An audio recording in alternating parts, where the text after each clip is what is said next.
Hello, আসসালামু আলাইকুম বন্ধুরা, কী অবস্থা সবার? আশা করি সবাই অনেক ভালো আছেন। তো আজকে অনেক দিন পরে চলে আসলাম ভিডিও নিয়ে। অনেক দিন ধরে আপনার ভিডিও আপলোড দেওয়া হচ্ছিল না, তো আজকে আবার আসলাম।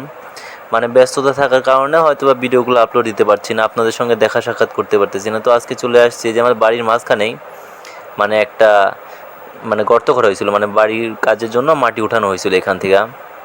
তো এটা অনেকটাই গর্ত ছিল। তো আমার এইখানে যেরকম পানিও ছিল, পানি সবসময় থাকে, আমার থেকে ডোবা থাকে। তো এই পানিগুলো আমি এখান থেকে চেয়ে পানিগুলো উঠাই দিছি। উঠাই দেওয়ার পরে এখন দেখতে পাচ্ছেন হাঁটু পর্যন্ত পানি আছে। তো এই পানিগুলো কমাই দিছি। তো এটা শুধুমাত্র আপনার গরু টরু গোসল করাইলে পরে যে পানিগুলো আসে সেইগুলাই, আর আমরা গোসল টোসল করি, সেই জন্য আর কি এই পানি এখানে আপাতত দিয়ে রাখছিলাম আর কি। তো দেওয়ার পরে তো এখানে প্রথম দিকে কিছুদিন আগে আমরা কিছু মাছ ছাড়ছিলাম, দুইটা আপনার মাগুর মাছের পোনা দিছিলাম। মাগুর মাছ ছোট ছোট আমাদের বাজারের কাছে আসছিল, তো সেখান থেকে আমরা দুইটা বাচ্চা কিনে, ছোট ছোট বাচ্চা 5 টাকা পিস কিনে এখানে রেখে দিছিলাম। তো এইখানে রেখে দেওয়ার পরে তো অনেক দিন ধরে দেখা হয় না, আসলে প্রতিদিনই এখানে দেখা যায় লাভ পারে। তো আজকে দেখতে পাচ্ছিলাম যে এখানে আসলে কি হয়েছে।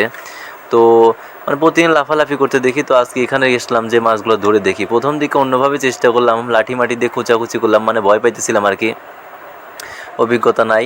তো তারপরে এই যে দেখতে পাচ্ছেন একটা মশারি ছিল বাড়ির মধ্যে, সেই মশারিটা নিয়ে এসে মনে করেন বেঁধে নেমে পড়ছে আর কি মাছ ধরতে। তো তারপরেও মাছ পাচ্ছি না আর কি, কিনারে কিনারে জায়গায় জায়গায় বেঁচে যাচ্ছে, মশারিটা ভালো মতো ধরতে পারতেছি না জায়গা মতো। তো এইভাবে করতে করতে কিছুক্ষণ মনে করেন ঘুরলাম। এই যে দেখতে পাচ্ছেন, তো এই মশারিটা এক জায়গা থেকে আমার বাড়িতে ছিল, ওইখান থেকে নিয়ে চলে আসার আর কি। যাই হোক, তো এই যে মাছ টাছ মারা শেষ, তো দেখতে পাচ্ছেন এখন তুলে ফেলছি আর কি। তুলে ফেলার পরে এই যে দেখতে পাচ্ছেন মাছগুলো সাইজ অনেকটা বড় হয়ে গেছে আগের থেকে। তো এই মাছগুলো হয়তো বা আপনার সর্বোচ্চ গেলে কত 200 গ্রাম থাকবে কিনা, 150 গ্রাম এরকম ছিল আর কি। তো এখন দেখতে পাচ্ছি মোটামুটি অনেকটা ওয়েট হয়েছে আর কি, বড় হয়ে গেছে ধরতে গেলে। কেজি খানিক না হলেও 800-900 গ্রাম হবে আর কি। তো যাই হোক, এক একটা 800-900 গ্রাম করে হলে দুইটা মিলে তাও 1.5 কেজির উপরে আছে, ছোটো সাইজের। হয়তো বা আমাদের পোনা বাসাই আর কি ছোটো সাইজের ছিল, এগুলো হয়তো বা দেশাল।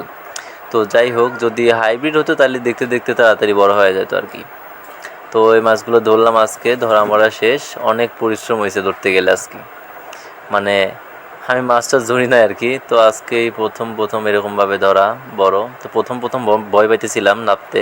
তো যাই হোক, এখন ধরা শেষ। সকলে জানাবেন কেমন লাগলো ভিডিওটা।